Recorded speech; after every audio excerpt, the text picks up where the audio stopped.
கள்ளக்குறிச்சி மாவட்டம் சின்னசேலம் அருகே பதுக்கி வைத்திருந்த 13 லட்சம் ரூபாய் மதிப்புள்ள 1300 கிலோ குட்கா புகையிலை பொருட்களை பறிமுதல் செய்து 5 பேர் மீது போலீசார் வழக்கு பதிவு செய்துள்ளனர்.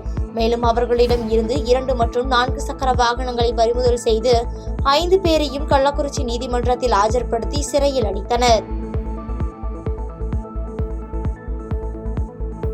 திருச்சியில் டெல்டா கின்னல் கிளப் சார்பில் தேசிய அளவிலான முதலாவது நாய்கள் கண்காட்சி காஜாமலை பள்ளி மைதானத்தில் நடைபெற்றது. இதில் தமிழகம், ஆந்திரா, கர்நாடகா, கேரளா, தெலுங்கானா உள்ளிட்ட பல்வேறு மாநிலங்களில் இருந்து 40 வகைகளைச் சார்ந்த 154 நாய்கள் கலந்து கொண்டன. டெல்டா கின்னல் கிளப்னு ஒரு கின்னல் கிளப் ஆஃப் இந்தியா திருச்சியில் ஃப்ரேம் பண்ணியிருக்கோம். அதை விட்னஸ் பண்ணுற விதமாக இங்கே ஃபர்ஸ்ட் டாக் ஓப்பன் ஷோ. இந்த ஓப்பன் ஷோவில் 149 dogs, 49 variants of dogs national லெவலில் பார்ட்டிசிபேட் பண்ணிட்டு இருக்காங்க. ஸோ இப்போ ஷோ போயிட்டு இருக்கு. இந்த ஷோவில் 11 குரூப்பிங்ஸ் இருக்கு. 11 குரூப்பிங்ஸ்லேயும் பார்த்தீங்கன்னா so we are judging. The judge is coming from kennel club of India. Mister Sarath Sharma judge பண்ணிட்டு இருக்காரு. ஸோ இந்த ஷோட விட்னஸ் என்னன்னு கேட்டிங்கன்னா அந்த டாகோட ஒபீடியன்ஸு, ட்ரைனிங், தென் அவங்களோட நேச்சர் ஆஃப் டாக் பர்ஃபெக்டாக மெயின்டைன் ஆகிட்டு இருக்கும். அதை விட்னஸ் பண்ணுறதுக்கு இங்கே திருச்சி சிட்டி கார்பரேஷனோட சேர்ந்து ரேபிஸ் ஃப்ரீ அப்படின்ற ஒரு இனிஷியேட்டிவ் நாங்கள் டெல்டா கின்னல் கிளப் மூலிமா கார்பரேஷன் சப்போர்ட்டோட நாங்கள் ஸ்டார்ட் பண்ணியிருக்கோம். அரியலூர் மாவட்டத்தில் மழை வேண்டியும் நாட்டு மக்கள் நலன் பெற வேண்டியும் காசி விஸ்வநாதர் திருக்கோயிலில் பூச்சொரித்தல் விழா வெகு விமரிசையாக நடைபெற்றது. முன்னதாக பெரியநாயகி அம்மன் கோவிலில் இருந்து 100க்கும் மேற்பட்ட பெண்கள் கூடைகளில் பூக்களை ஏந்தியவாறு நகரின் முக்கிய வீதிகளில் வலம் வந்து கோவிலை வந்தடைந்தனர். வேலூர் மாவட்டம் காட்பாடி அருகே வெள்ளக்கல்மேடு பகுதியில் உள்ள பேக்கரியில் 15,000 ரூபாய் மதிப்புள்ள செல்போன் திருட்டில் ஈடுபடும் மர்ம நபர் குறித்தான சிசிடிவி காட்சிகள் வெளியாகி அதிர்ச்சியை ஏற்படுத்தியுள்ளது.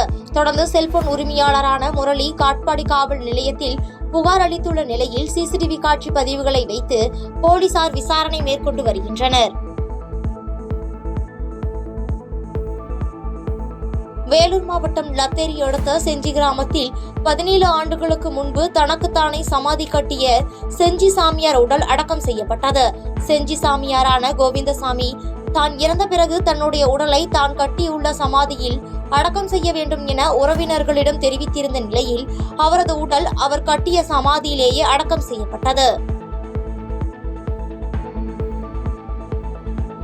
திண்டுக்கல் மாவட்டம் கொடைக்கானலில் சுற்றுலா பயணிகளின் வருகையொட்டி வெள்ளி நீர்வீழ்ச்சி முதல் ஏரி சாலையில் உள்ள நகராட்சி அலுவலகம் வரை நெடுஞ்சாலையில் போக்குவரத்து நெரிசலானது ஏற்பட்டது. அப்பொழுது இளைஞர்கள் சிலர் திரைப்பட பாடலை அதிக சத்தத்துடன் வைத்துக் கொண்டு பிரதான சாலையில் நடனம் ஆடியது சுற்றுலா பயணிகளை முகம் சுளிக்க வைத்த நிலையில் போக்குவரத்து நெரிசல் ஏற்படும் நேரங்களில் போக்குவரத்து காவலர்கள் ரோந்து பணியில் ஈடுபட்டு கண்காணித்து நடவடிக்கை எடுக்க வேண்டும் என கோரிக்கை எழுந்துள்ளது. சென்னை திருவொற்றியூர் அருகே முதலமைச்சர் மு.க. ஸ்டாலின் பிறந்தநாளை முன்னிட்டு திமுக நிர்வாகி சிவராமன் என்பவர் நடத்திய ஆணழகன் போட்டி நடைபெற்றது. இதில் கடலூர், திருவள்ளூர், சேலம் உள்ளிட்ட பகுதிகளில் இருந்து வந்த 370க்கும் மேற்பட்டோர் கலந்து கொண்ட நிலையில் வெற்றி பெற்ற அனைவருக்கும் பங்கேற்றவர்களுக்கும் கேடயம் பரிசு வழங்கப்பட்டது. சென்னை எர்ணாவூர் சுனாமி குடியிருப்பு பகுதியில் தங்கையை பார்க்க சென்ற ஜான் என்ற இளைஞரை அப்பகுதியில் மது அருந்திக் கொண்டிருந்த சிலர் பீர் பாட்டில் மற்றும் கத்தியால் தாக்கியுள்ளனர். இதில் படுகாயமடைந்த அவர் சிகிச்சைக்காக அரசு ஸ்டான்லி மருத்துவமனையில் அனுமதிக்கப்பட்டுள்ள நிலையில் எண்ணூர் போலீசார் வழக்கு பதிவு செய்து ஜானை வெட்டிய இளைஞர்களை தேடி வருகின்றனர். கள்ளக்குறிச்சி மாவட்டம் சங்கராபுரம் அருகே பெண்ணை கத்தியை காட்டி மிரட்டி பாலியல் தொல்லை அளிக்க முயன்ற நபரை சங்கராபுரம் போலீசார் கைது செய்தனர். மையனூர் கிராமத்தைச் சேர்ந்த நெல்சன் என்பவர் விரியூர் கிராமத்தைச் சேர்ந்த பெண்ணிற்கு பாலியல் தொல்லை அளிக்க முயன்ற நிலையில் சங்கராபுரம் போலீசார் நெல்சனை பிடித்து கைது செய்து நீதிமன்ற காவலுக்கு அனுப்பி வைத்தனர். தேனி மாவட்டத்தில் உள்ள மங்களதேவி கண்ணகி கோயிலில் நடைபெற உள்ள சித்ரா பௌர்ணமி விழாவை முன்னிட்டு ஆலோசனை கூட்டம் இடுக்கி ஆட்சியர் அலுவலகத்தில் ஆட்சியர் விக்னேஸ்வரி தலைமையில் நடைபெற்றது.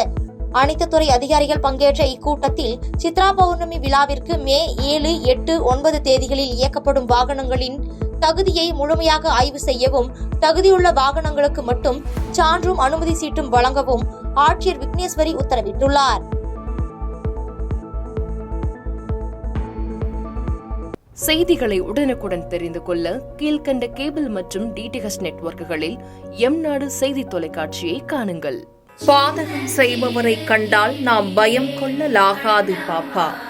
மோதி மிதித்துவிடு பாப்பா, அவர் முகத்தில் உமிழ்ந்துவிடு பாப்பா. அண்மை செய்திகளை உடனுக்குடன் தெரிந்து கொள்ள இணைந்திருங்கள் எம்நாடு தொலைக்காட்சியுடன்.